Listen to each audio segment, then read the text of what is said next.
right, welcome back to our lecture here on Rome. Specifically, we're looking at geography in the early Republic. In part one, we looked at the origin and geography of Rome. We talked about the Latins, the Greeks, and the Etruscans.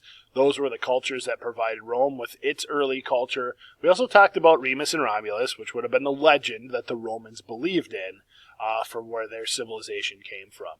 Here in part two, we're going to focus on the Republic. The Republic is the first phase of Roman history. Republic means democracy. They're going to borrow that right from the Greeks. So we're going to talk about the organization, sort of the people of the Republic, and then we're going to talk about the expansion of power that Rome starts to see with their military as they fight a city-state in Africa called Carthage. So that's where we're going to go with this part of the story. So early Rome. Early Etruscan kings and successors had built temples and public centers in Rome. The Romans are going to build upon that, of course. One of the things the Romans get very well known for is their use of a forum. So the forum was the heart of Roman political life. Forums are where you could do business. It was a shopping center. It was also sort of your political arena. Sometimes it even had a senate. So the forum becomes sort of the heart of everything political for the Romans. The Romans decided early on, after the last Etruscan king was driven from power in 509 BC for being too harsh, the Romans declared they would never again be ruled by a king. In a way, this is not too dissimilar from what we did here in this country when our founding fathers broke away from the British. They saw a king as being a bad model for government, and they said, let's not use that model. That's exactly what the Romans did after the last Etruscan king was driven from power. So what they instead did is they established a republic. A republic is a form of government in which power rests with citizens who have the right to vote for their leaders. Essentially, that's democracy, right? Giving the people the right to vote. So in Rome, didn't mean everybody got to vote, of course. Citizenship with voting rights was granted only to free-born male citizens. Slaves and women were not included. So it's not a, progressive thing. We would eventually get to the point where women would get the right to vote. But what it does show us is that they were using democracy over 2,000 years ago, which is substantial. Here's a picture of an early Roman forum. So again, you would have had a whole bunch of things going on here. One of these buildings might have been their Senate building where they passed laws. You might have seen shopping going on along some of these columns where you'd have markets and different merchants selling things. You might have different buildings with other different shopping or businesses going on. So you could get a lot done here in the Roman Forum. And some of these ruins still exist here in Rome. So you can kind of see in the background, you kind of see an aqueduct and the Colosseum.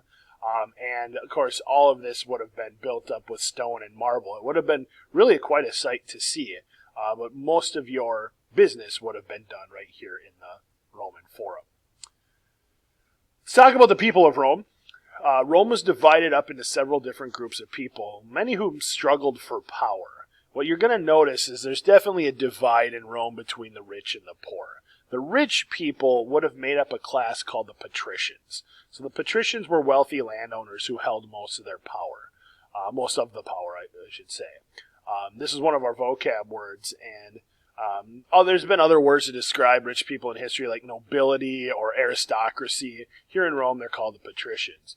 Meanwhile, pretty much everybody else would have been a plebeian. This would have been your common farmers, your artisans, your merchants, the majority of your population. And really, Rome was well known to have this big divide. I mean, about 93% of Rome was either poor or enslaved.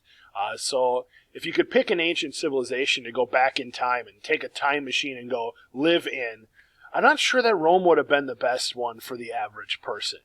It certainly would have been some cool stuff to see, but most people had it, I don't want to say terrible, but they weren't living in lavish homes or living even a middle-class life. Most people were pretty poor.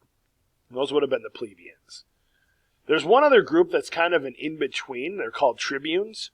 Tribunes were elected representatives who protected the rights of the plebeians from patrician officials. I like to think of them sort of as Roman lawyers. They're there to protect the rights of the lower classes. So it's a well-known established group there that could be elected to help out the lower class. So those are the tribunes.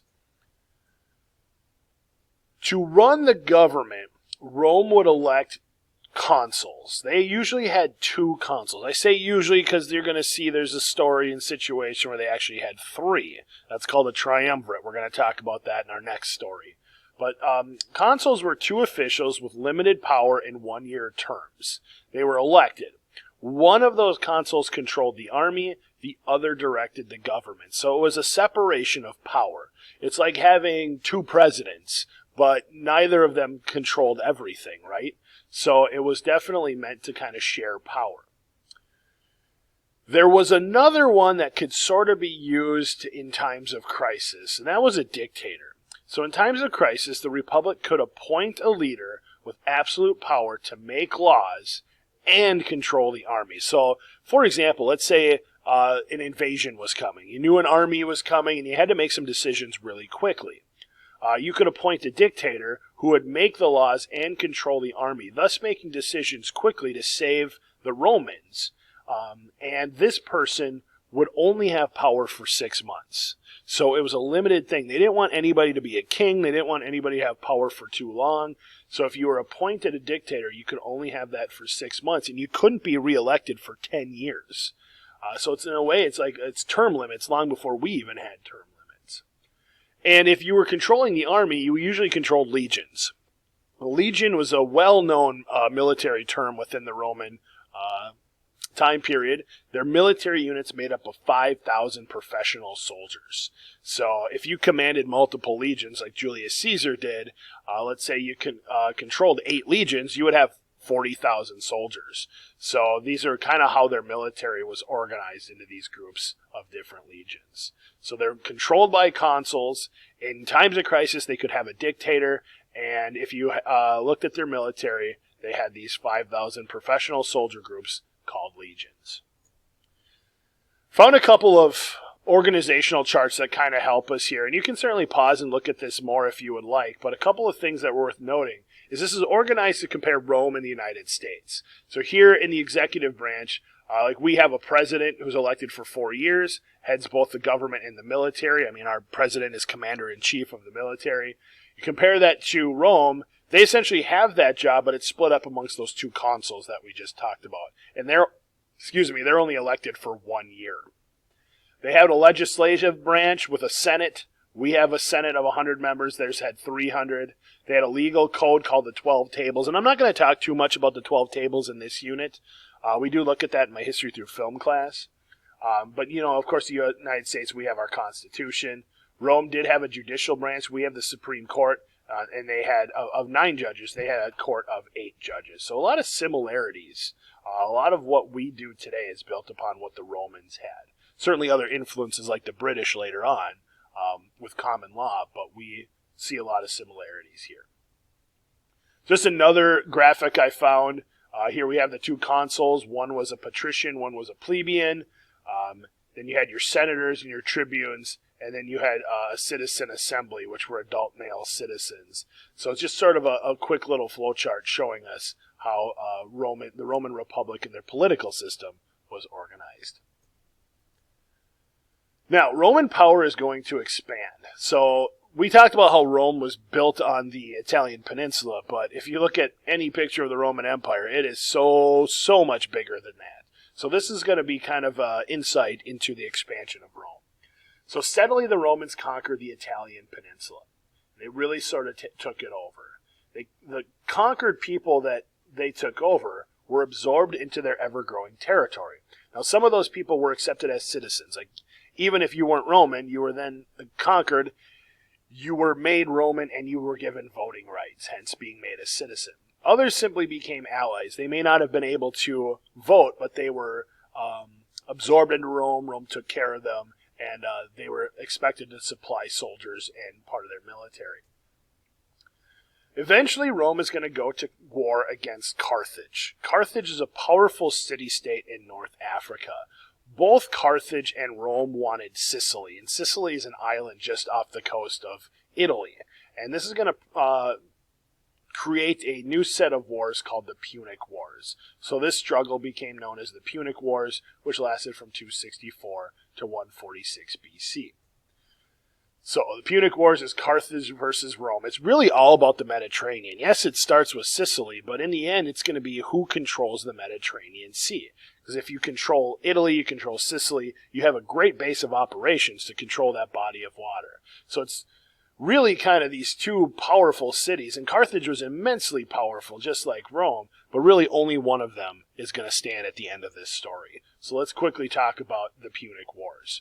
First of all, I want to show you where Carthage is. Carthage is really kind of right across. Here you've got the city of Rome. Sicily is just south of there. And Carthage is not that far away. So controlling Sicily would give you a great base of operation within the Mediterranean Sea. I am going to point out this route here because this is going to be a route that Hannibal is eventually going to take in his path to try to take on Rome. So I'm going to reference that here a little bit later. But the Punic Wars, again, were between the Romans and the Carthaginians here of North Africa. So, Carthage was led in the Second Punic War by a brilliant general named Hannibal. Now, some people will tell you he's the greatest general that ever lived. And part of the reason people say that is because he took a huge army of 50,000 infantry, which is soldiers on foot, 9,000 cavalry, which is soldiers on horseback, and 60 elephants, intent on sacking Rome. Sacking is a historical term saying conquering or defeating another group of people. And what he does is he leads his troops up through Spain, and he crossed over the Alps, which are in Europe, and he headed into Italy. Can you imagine taking a bunch of soldiers over a mountain range? I mean, that rarely ever happens in history because it's more or less impossible. Along with that, if you have elephants, that's going to be even more difficult. Now, he lost a lot of the elephants along the way, but he brings his army into Italy, and he's ready to take on Rome. Here's some pictures of Hannibal crossing the Alps. We know this happened. We found lots of documentation. We have found artifacts from Carthage in the Alps region, which proves the story. So we definitely know that this is not a myth. Another picture of the Alps. And the elephants being used by Hannibal's army. So basically, the Romans regrouped and they prevented Hannibal from sacking Rome. I talk about how in history you really don't ever talk about almosts. Like, hey, who almost won the Super Bowl last year? Who almost won the World Series? We don't care. Honestly, we don't. We don't remember those who came in second. We remember those who come in first. That's just a norm within human culture. But this is an exception to that rule. Hannibal comes very, very close to sacking Rome. The Romans kind of pull an interesting play out of their playbook.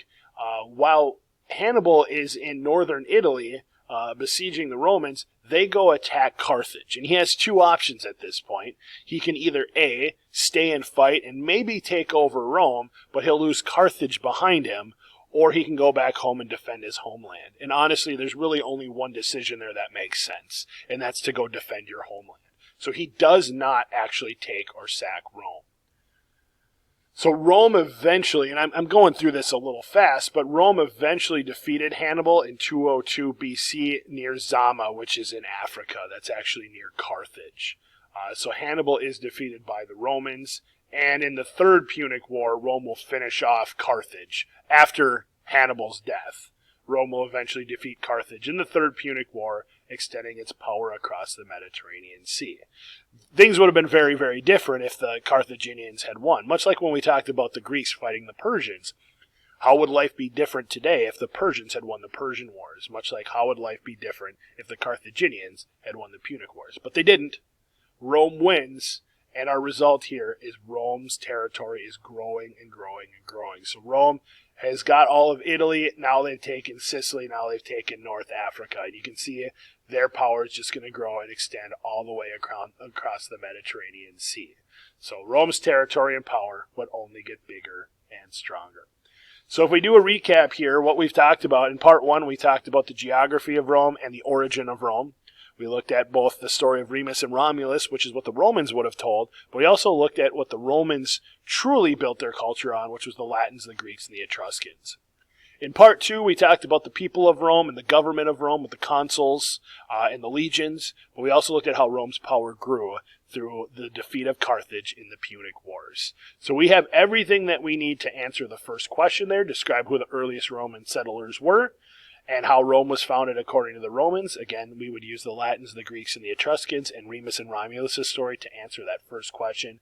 But the second question is a work in progress. Compare and contrast the Roman Republic and the Roman Empire using specific examples. We have the Roman Republic information. We just have to hear more about the Roman Empire moving forward to truly answer that. So we're about halfway to the end of that question. That is going to do it for us here today. Hope you learned something, and we'll see you next time.